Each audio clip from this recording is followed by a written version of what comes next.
nasta'inuhu wa nastaghfiruh wa na'udzu billahi minasyururi anfusina min sayyiati a'malina man yahdihillahu fala mudhillalah wa man yudlil fala hadiyalah.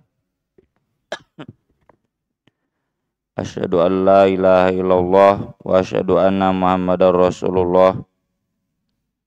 Allahumma shalli wa sallim wa barik ala Muhammad wa ala alihi wa ashabihi wa man tabi'ahum bi ihsan amma ba'd. Babu tauqiril ulama'i wal kibari wa ahlil fadli. Bab menghormati, memuliakan para ulama, orang-orang tua, orang-orang yang lebih senior, yang lebih sepuh, wa ahlil fadli, dan yang memiliki keistimewaan. Apakah itu jabatan,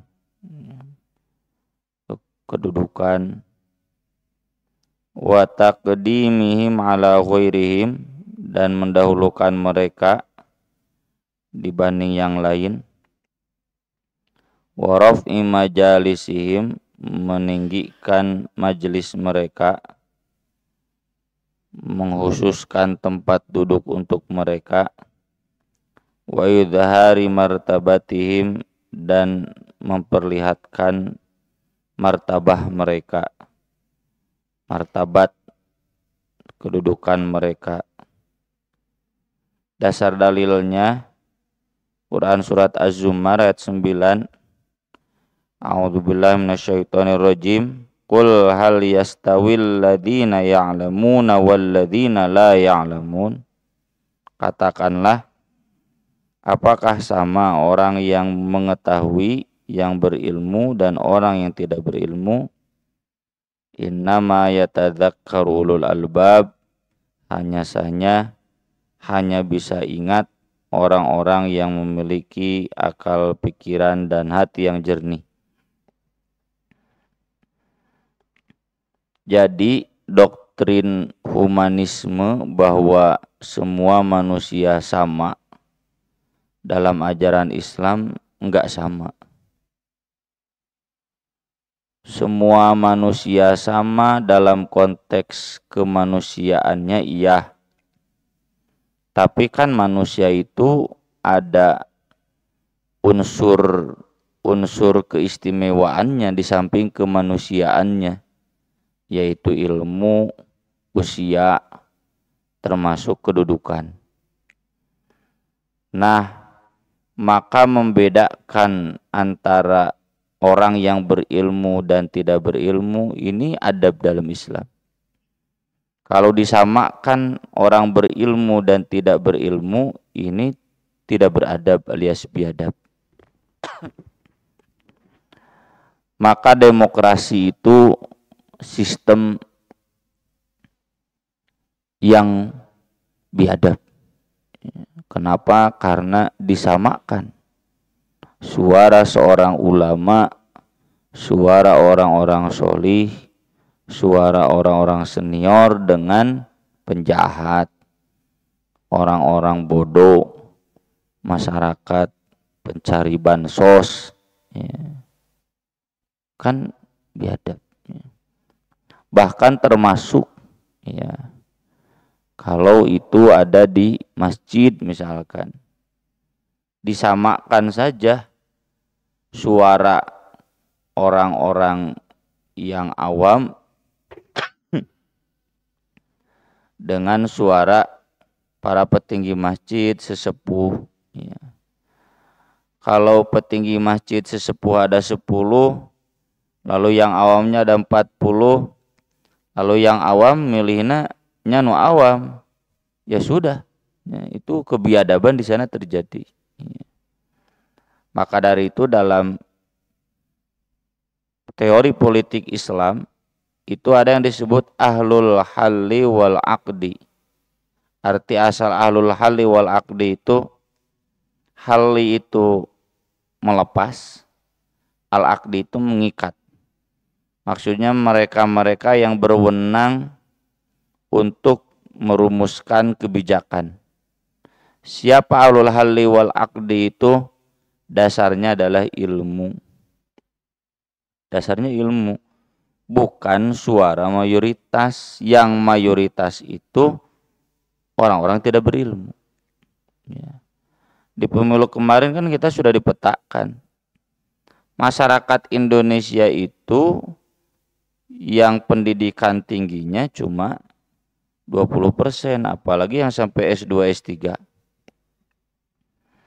Mayoritasnya di bawah itu. Apalagi kalau mau ngukurnya, ngukur ahli masjid. Ahli masjid yang tukang sholat di masjid, ikut pengajian di masjid, berapa persen dari seluruh masyarakat yang ada? Kalau satu RW ada satu masjid, seberapa persen jadi ahli ngaji? Nah, lalu kemudian disamakan begitu saja. Ini kebiadaban. Harusnya untuk urusan-urusan yang penting, urusan-urusan keumatan, keagamaan, serahkan kepada yang berilmu, serahkan kepada yang layak. Kalaupun mau dihitung suaranya beda tuh, ya. Suara itu berdasarkan peringkat. Maka di antara yang cukup baik, yang tidak demokrasi kebablasan, itu senat di perguruan tinggi. Yang berhak memilih rektor itu senat. Dan senat itu orang-orang pilihan, perwakilan dari tiap komunitas yang ada di kampus. Meskipun ya hari ini menteri punya tangan besi. Ini sudah terpilih menteri T17 mau di SK-an. Cek menteri teh eta kudu si eta. Ya, ngarah naon? Ngarah ngaloloskeun sirekap misalkan. Dan sebagainya. Ya. Nah, itu kan guru-guru besar itu betul-betul karena prestasi, dan mereka ini yang berhak untuk menentukan kepemimpinan di perguruan tinggi. Yang hal ini pun ya belum terjadi di pesantren.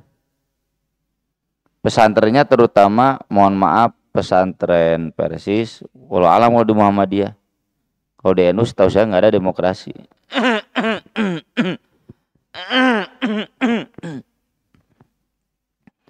Di ormas seperti Persis itu terlalu liberal dalam pemilihan tuh.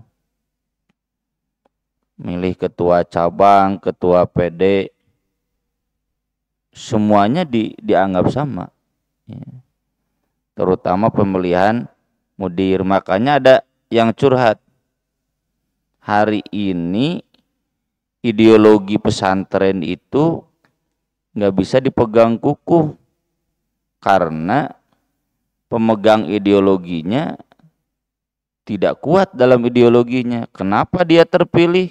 Karena suara terbanyak. Ya, bukan dipilih oleh orang-orang yang layak memilih. Padahal di pesantren itu pasti ada kiai-kiai sepuh. Ya. Ada orang-orang yang berilmunya tinggi. Harusnya mereka alul halli wal aqdi. Serahkan, kita sebagai junior, kita sebagai urang mah ku bisa ngajar geus alhamdulillah. Tapi ini ada curhat dari suatu pesantren ya, yang karena ayeuna mah cenah milih teh kabeh guru, apalagi gurunya juga banyak bukan orang Persis misalkan, karena profesional dia, maka akibatnya ada beberapa yang terpilih itu tidak mewakili ideologi Persis, ideologi Islam, ideologi perjuangan.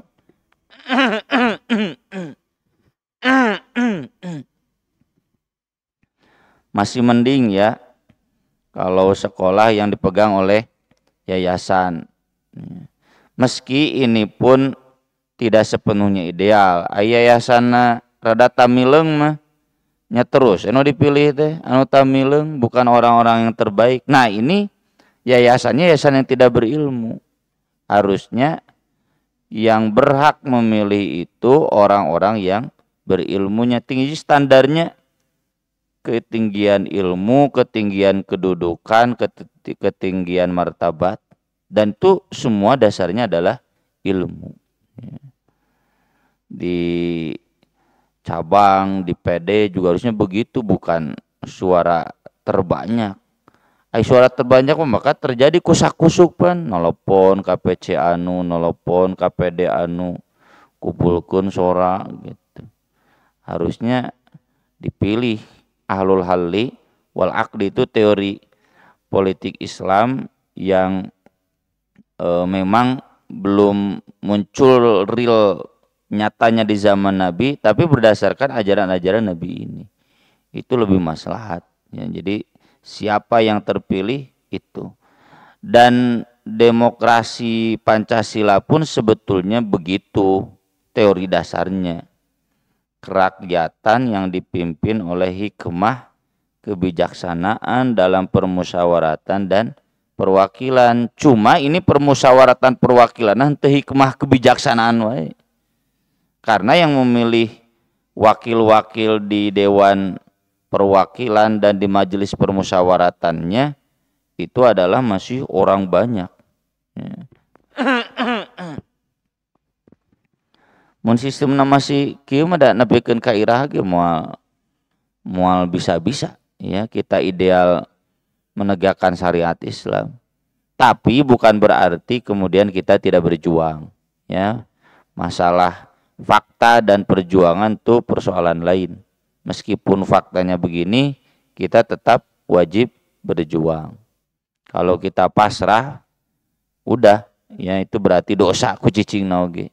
Tapi kalau kita berjuang meskipun tidak berhasil, kita selamat dari dosa, bahkan dapat pahala. Maka dari itu, hadisnya jelas nih, yang pertama dari Abu Mas'ud Uqbah bin Amr al-Badri al-Ansori radhiyallahu an qala Rasulullah sallallahu alaihi wasallam, ya ummul qauma aqra'uhum li kitabillah. Yang berhak menjadi imam satu kaum adalah yang paling menguasai, yang paling bagus iqra'nya, bacaannya terhadap kitab Allah. Imam kaum ini imam apa? Sapaket, Pak. Imam kaum itu imam sholat plus imam masyarakat. Karena teorinya dalam hadis yang berhak menjadi imam sholat itu imam pejabat. Makanya Abu Hurairah meski hadisnya paling tinggi, beliau nggak pernah jadi imam. Nu jadi imam mah Abu Bakar terus, Umar terus, Utsman, Ali. Ya. Kesininya gubernur-gubernur yang diangkat oleh sahabat dasarnya kan Al-Quran. Contoh Abu Hurairah menyebut ini Amir yang paling mirip sholatnya dengan Rasulullah, yaitu Amr bin Salamah. Al-Qurannya bagus. Dan tentu skill kepemimpinannya juga ada. Nah ini orang yang layak menjadi imam satu kaum. Kalau di kita ya, jadi yang berhak jadi imam DKM itu yang paling bagus bacaan Qurannya. Meski ya tentu hari ini zaman yang tidak ideal. Aya nu alus ngajina lemah skill kepemimpinannya, kewibawaannya. Ada yang bagus kewibawaannya, lemah Al-Qur'annya. Ya. Maka dalam kondisi seperti ini silakan dipilih mana yang terbaik. Ya. Terbaik dalam konteks hari ini dan sudah berlaku juga di mana-mana termasuk di jamaah kita. Maka yang diutamakan kalau dalam skill kepemimpinan, ya konteks kepemimpinan, skill kepemimpinannya, asal dia paham Al-Quran, tukang ngaji gitu. Tapi kalau dalam imam sholat, nah itu aqra'uhum li kitabillahnya jelas diperhatikan, yang paling bagus ikronya terhadap kitab Allah.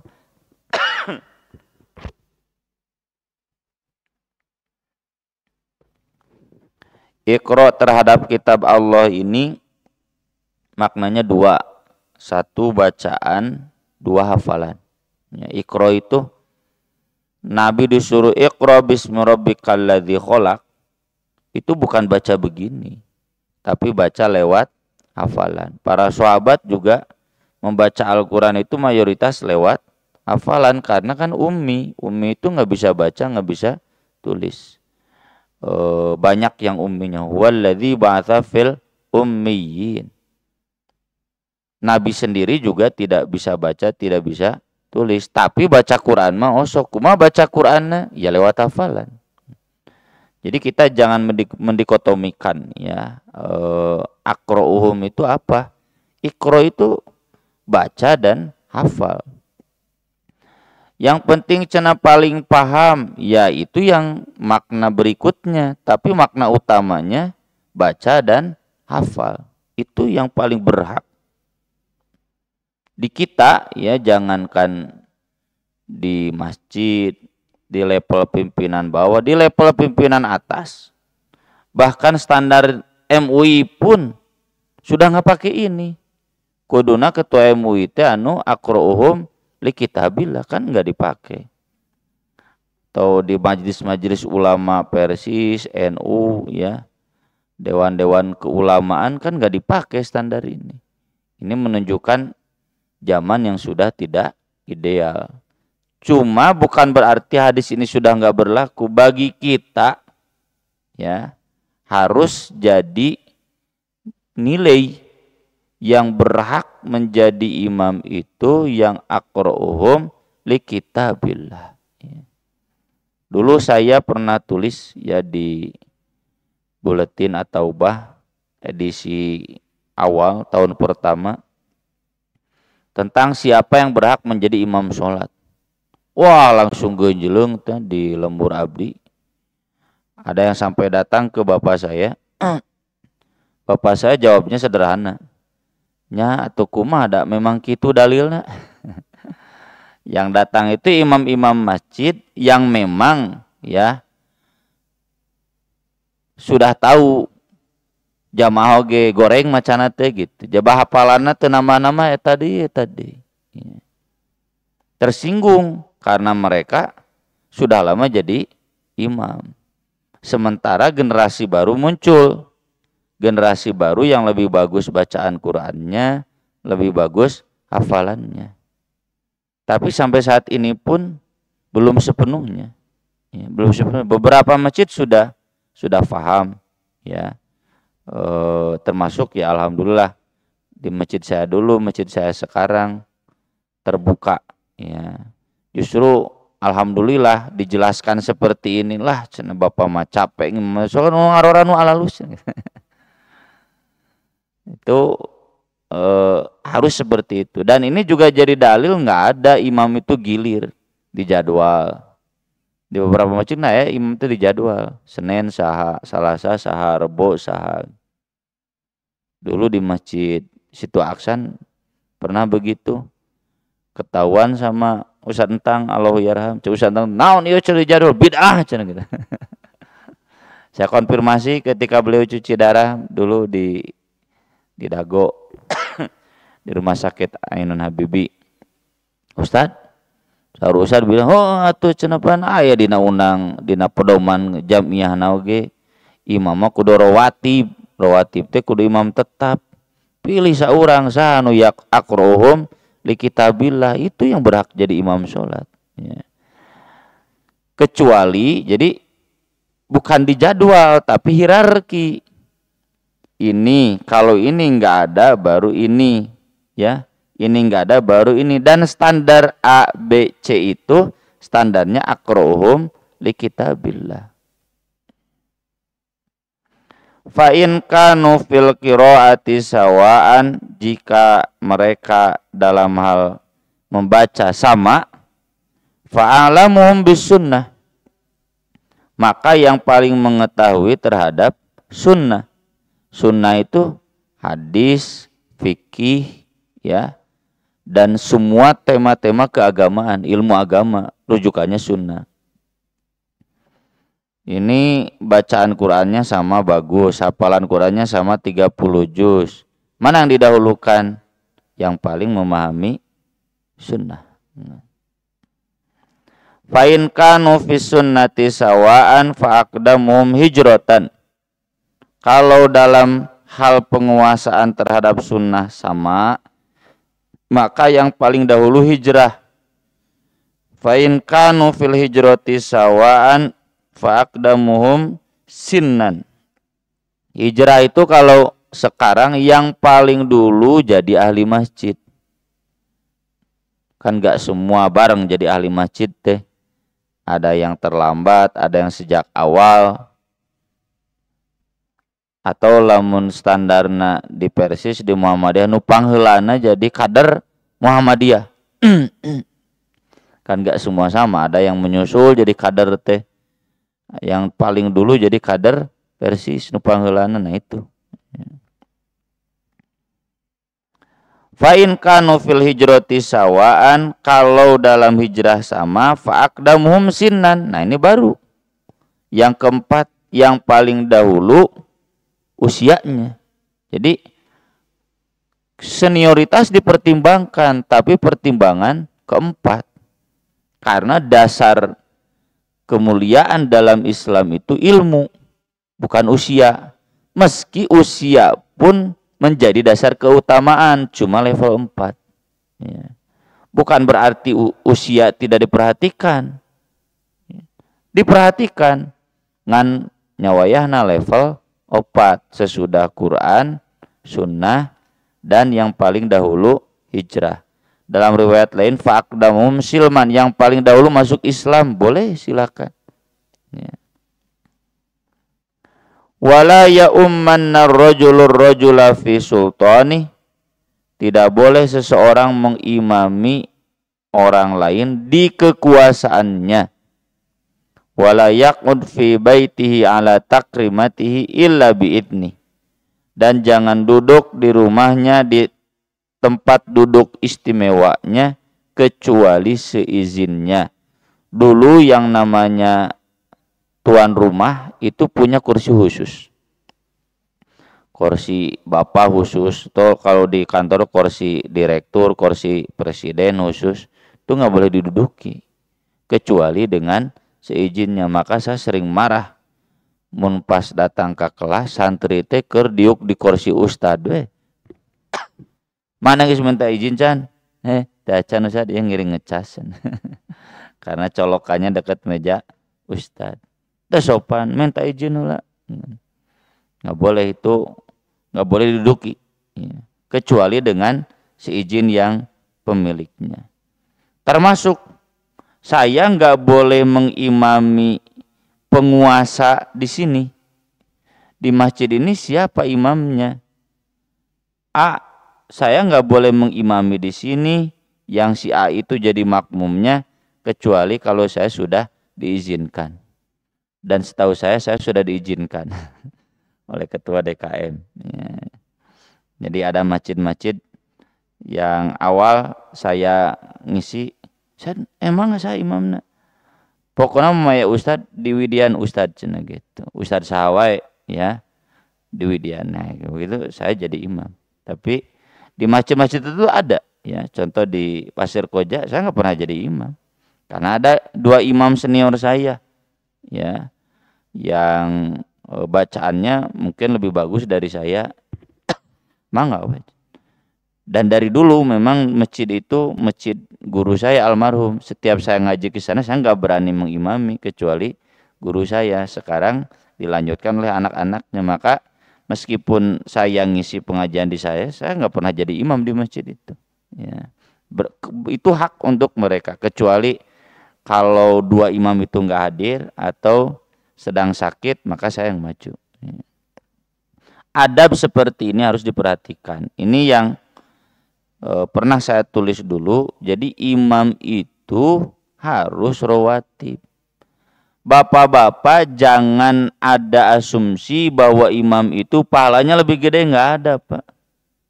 Justru yang ada ancaman dari Nabi.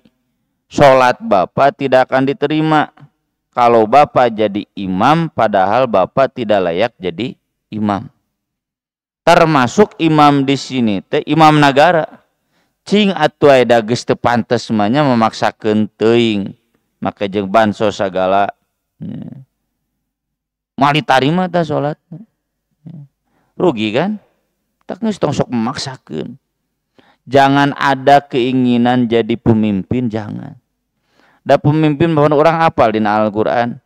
Qulillahumma tu'til mulka man tasya wa tanzi'ul mulka mimman tasya. Kumaha Allah pemimpin? Kalau memang kita ditakdirkan jadi pemimpin, kudu make hayang dah jadi. Kalau kita ditakdir jadi pemimpin, make hayang doraka. Kan nggak boleh ingin jadi pemimpin itu. Apalagi wah dibikin tim sukses. Pang-pang nama dengan model seperti itu, maka peluang besar munculnya pemimpin-pemimpin yang tidak layak. Sholatnya mau diterima. Jadi kita harus takut. Kalau saya jadi pemimpin, saya nggak layak. Aduh rugi. Doa orang, sholat orang mau nepi ka Gusti Allah. Man amma qauman wa hum lahu karihun, begitu kata Nabi. Yang mengimami satu kaum dan yang makmumnya benci sama imam itu. Bencinya tentu benci yang berdasarkan syariat. Ya. Termasuk pemimpin yang terlalu lamanya. Kade buat sebetulnya nama sudah nggak disenangi. Lebih baik udah serahkan. Tidak ada dalilnya jadi pemimpin, jadi imam, pahala sholat berjamaahnya lebih utama. Tetap sama 27 derajatnya buat imam dan makmum. Akan can Ustaz ada imamun adil, iya. Kalau memang adil. Dan kalau memang adil nggak mungkin dibenci oleh umatnya. Maka dari itu hadisnya yang tadi saya singgung itu, kalau dia jadi pemimpin dibenci oleh umatnya, menyata teu adil teh. Teu adil teh teu pas, teu ideal, teu pantas jadi pemimpin, dan kemudian kebijakannya juga terasa menyengsarakan. Mau diterima sholat, jadi geus tong hayang, mending tong jadi nanaon, bebas. Ya. Jangan ada pikiran jadi imam sholat itu pahalanya lebih gede eueuh. Ya, sarua we jeung makmum, mending jadi makmum teripu. Justru lebih gede riaknya. Ya, yang katingali sebagai imam padahal tidak layak. Dalam riwayat lain sama ya ummul qauma aqra'uhum likitabillah wa aqdamuhum qiraatan. Ini ada aqdamuhum qiraatan itu jadi yang paling maju dalam bacaannya.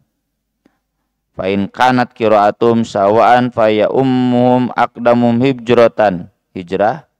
Fa in kanu fil hijrati sawaan fal ya ummahum akbaruhum sinnan. Nah ini usia sekali lagi diperhatikan. Kalau semuanya sama, maka lihat siapa yang paling senior.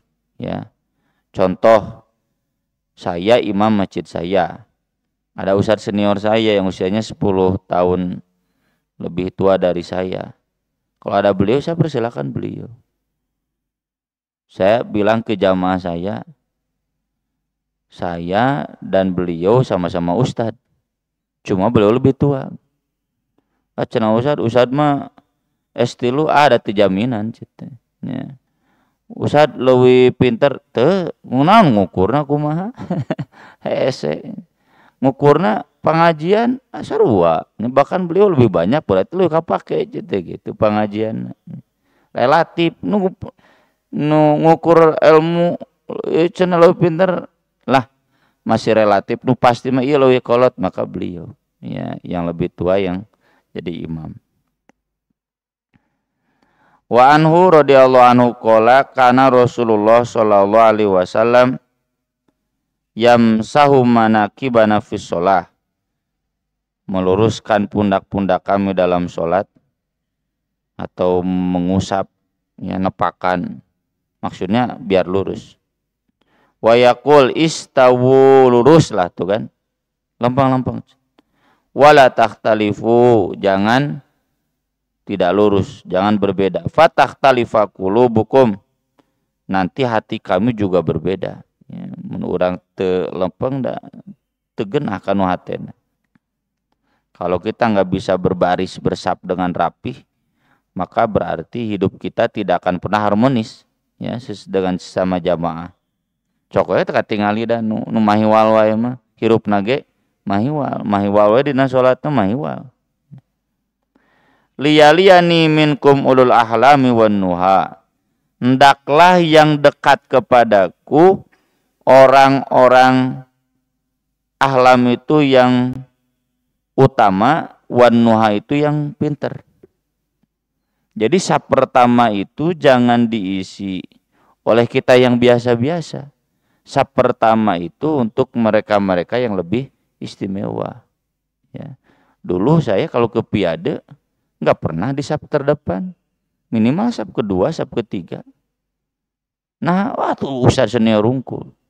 Hari ayeuna mah sering jadi imam kalau nggak ada ustaz us. Saya karena yang lainnya kan jamaah kosor. Orang Bandungna ustaz us jeung abdi. Yang lainnya kan orang luar kota unggul.